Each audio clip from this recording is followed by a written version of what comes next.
I will watch any true crime series, but when it's a British based series about missing people, I am there and I am glued.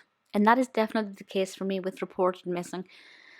This is a BBC series, and I will say I will not give any spoilers in this discussion because it's fantastically done in such a way that when you're watching the case, you have no idea if that person was ever found, or if they were found, were they alive or not.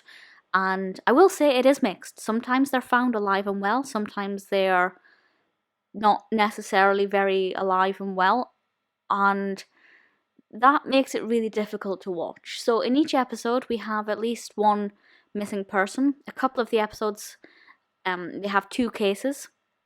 Sometimes the first half is one person, the second half is the other. Sometimes it intertwines and kind of takes you through both cases. The first series is Durham Police. The second and third are Cheshire. And Series 3 aired in 2020, so I'm just hoping that we get a fourth series because it's absolutely beautiful. Very emotional.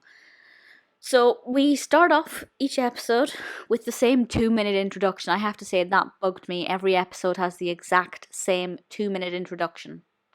Aside from that, it starts off with a phone call from a loved one or a concerned neighbour saying that they want to report a missing person.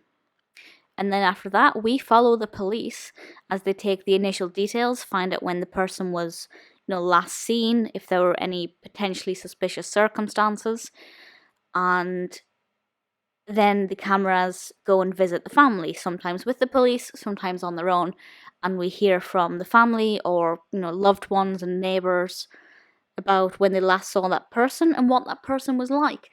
And when the interviews are happening, the people giving the interviews always refer to the missing person in past tense. This person was that. They were so loving. They were so kind. They always had a spring in their step. Anything like that. And that's very clever.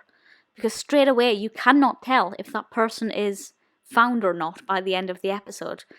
Because they're speaking in past tense. And I will say the first episode I watched, which was not the first episode, so this isn't a spoiler. The first episode I watched, obviously they were speaking in past tense. And I thought, they're speaking in past tense. The person must have either not been found or died.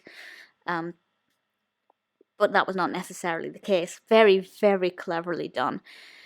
We follow the police around as they go searching. We follow the specialist search and rescue teams. We get to see CCTV footage. If there are any voicemail messages, we get to listen to them. It's fantastically edited and beautifully put together.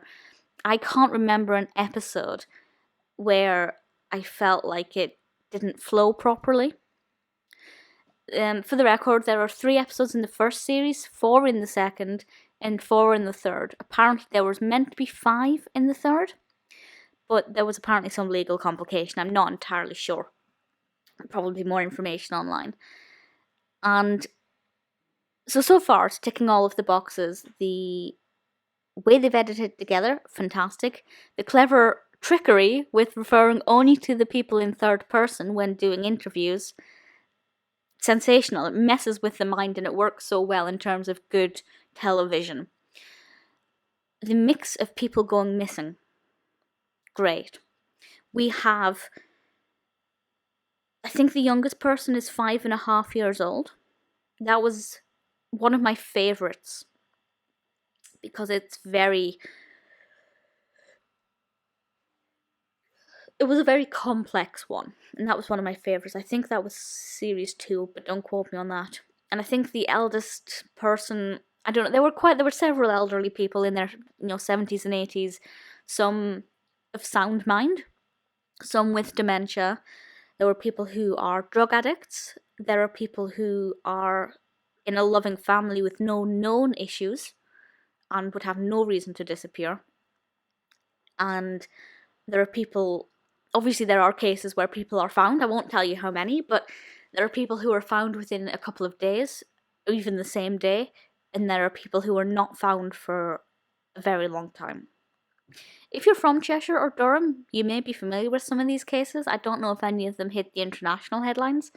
Some of them I feel like would have been quite big profile cases, but not all of them. Some of them obviously were resolved quickly, either whether for the better or not. Well, obviously for the better, but I mean whether or not they were found alive or not, regardless of how long it took. There was one involving, I can't really go into it without telling you the outcome, but there was one where his brother was present when they found him. It was so emotional. That really got me going. It's a fantastic series, beautifully edited together, really creative in the amount of data and information that they give us. Obviously, watching the police is fantastic. We get obviously a lot of on locations when they're going about interviewing people, doing house to house, scavenging fields and things. But we also get to see inside the police office as well, and watch them take phone calls, and it's thrilling. As somebody who is obsessed with criminal justice, the legal system, and the police in general, I love it. I'd love to see a Met Police one of these. It's sensational. It's one of my favourite TV shows now. I pray for a 4th series. You must watch this if you like, well, police procedurals, true crime, missing person stories. It's heartbreaking at times. It will uplift you at other times. It's sensational.